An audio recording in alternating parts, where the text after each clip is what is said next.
The year 2012. Break it up. 20 plus 1 plus 2 is 23. Charles Manson was born on November 12th. November is numerically represented by the number 11. 11 plus 12 is 23. The US declared war on Germany on December 11th, 1941. 12 plus 11 equals, you guessed it, 23. Just, ignore the 1941 part. 8 plus 6 plus 1 plus 9 minus 5 equals 23. Wait, no. It actually equals 19. Shit. Did no one proofread this? I guess that's the kind of movie we're dealing with here. Can't even do simple math. Great. Ever want numbers to mean something even when it really doesn't matter in the end? Well then, we've got the movie for you. There's so much to unpack here that we need to get started. We're doing the math to see just how awfully good is the number 23.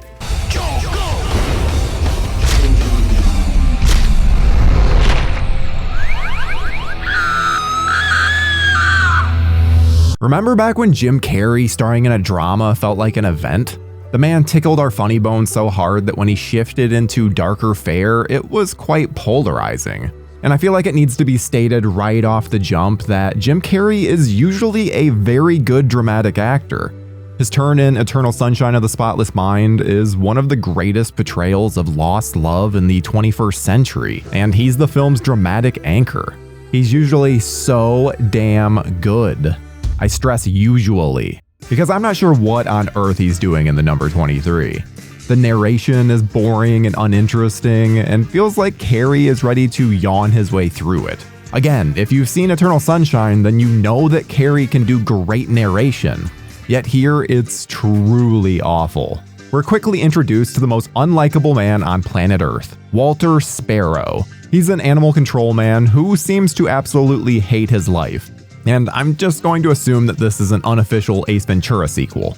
Especially, with the fact that he's an animal control guy, and it doesn't really seem to play into the story much. In China, they eat dog. And despite this being the introduction of his character, and essentially the film itself, we get this glorious line. Of course, things didn't really start here. Then why the hell are we even seeing this? Hell, get rid of that line and even the transition makes sense. But with that line, I'm left wondering what the hell the filmmakers are thinking. And that's going to be a common occurrence here. Maybe they didn't want to start the film with an extremely awkward exchange between father and son. How do I look? The truth. I look like a rock star, don't I? Hey, what's going on with you? What? Why are you acting so weird? What do you mean? Drugs on you? Smoking cigarettes? Huh? Oh, just holding them for Having a time. I repeat, these two are father and son. Jim Carrey isn't playing some uncle who doesn't really know the boy. No. This is his kin. Nearly every interaction in the film is just as unnatural, because they're doing this thing where they don't really want you to like Walter, so they make him interact with the world in such a peculiar way. But better yet, it's how the world reacts to him. Have a coworker come on to you during an office party? Well, you're the asshole for calling her a bitch. Walter's wife Agatha gives him a book for his birthday titled The Number 23. It's about a detective named Fingerling and his obsession with, you guessed it, the number 23. Walter sees a lot of similarities between himself and Fingerling, so he starts this little obsession of his own. But the best part is that the book is written by a guy named Topsy Kretz. Yep, totally normal name, and definitely not some kind of silly mystery. We split time between the real world, where Walter is a massive conspiracy nut all of a sudden, and the noir world that features Fingerling. Even the name, Fingerling, just why? It's all very overly stylized, and Virginia Madsen even gets this black wig. It's almost like Schumacher saw Sin City and wanted to borrow from it visually. You can be the judge as to whether it worked or not. We're also treated to what may be the worst shot in all of 2000 cinema. Who thought that this would be a good idea? Are those JPEGs? Make it stop. It also needs to be said that all of this is happening with this level of narration. Numbers were his life. He was an accountant, and I guess he expected me to take over the business he had built. But I had other plans. The book has Fingerling discovering that his lover is cheating on him, so he stabs her a bunch of times with a knife. In the real world, on his quest to find the author of the book, Walter comes to a prison where there's a man that's accused of killing their lover. you can probably see where this is going. So I'm not going to beat around the bush, just add a lot more 23s being mentioned, and it's essentially the same narrative. Because we really need to get into that ending. Because boy, oh boy, that twist. I love when shit gets stupid. Hell, Hide and Seek coming out 6 years after Fight Club, yet still doing the Fight Club ending will never not be hilarious to me. The stupidity can be charming. So when it's revealed that Walter Sparrow is Fingerling, you know, top secrets, you'd think there'd be some sense of conclusion. But instead, it just leaves even more questions. Like, why would Agatha give him the book if she knew that it had the potential to set him off like this? And why did his suicide attempt only result in amnesia? Why not also give him a limp or a scar or something? And why was she so okay with him talking about his former lovers around his son? Sure, he didn't know at the time that they were his own, but it's still gross.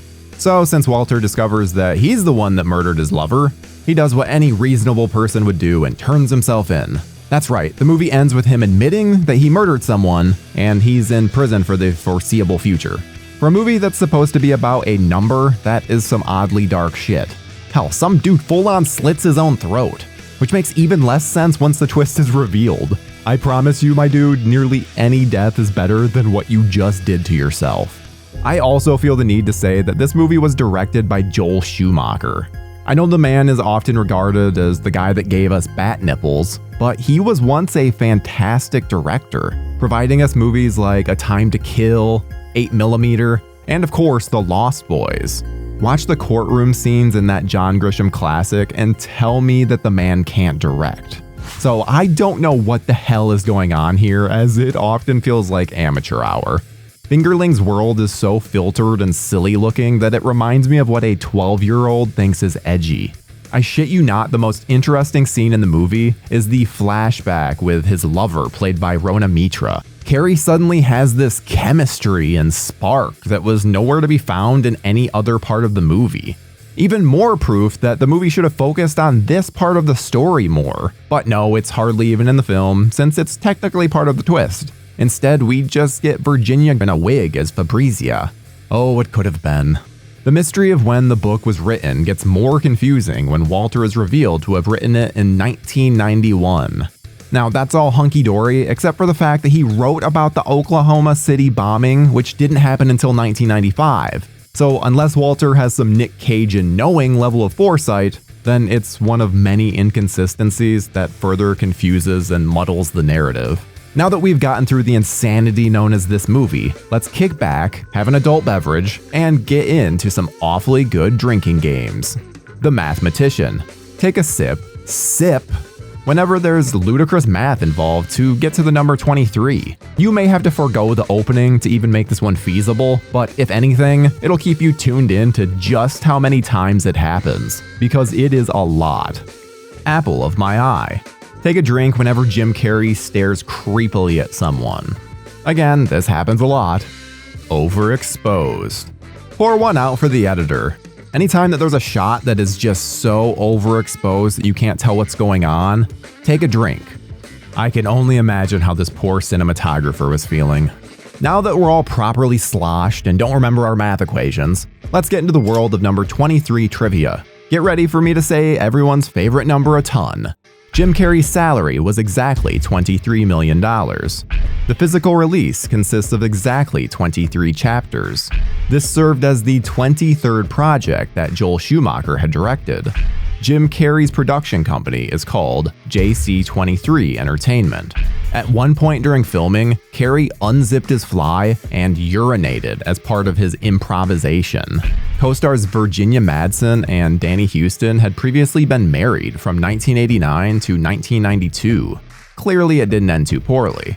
The film's screenwriter, Fernley Phillips, was destitute and about to head back home to England when he sold the script to producer Beau Flynn. Elizabeth Shue was originally cast in the role of Agatha, but had to drop out after becoming pregnant. Logan Lerman credits Jim Carrey for sitting down and really helping the actor prepare for his role, something that the big star didn't have to do. Despite its R rating, the film managed to bring in over $77.6 million at the box office.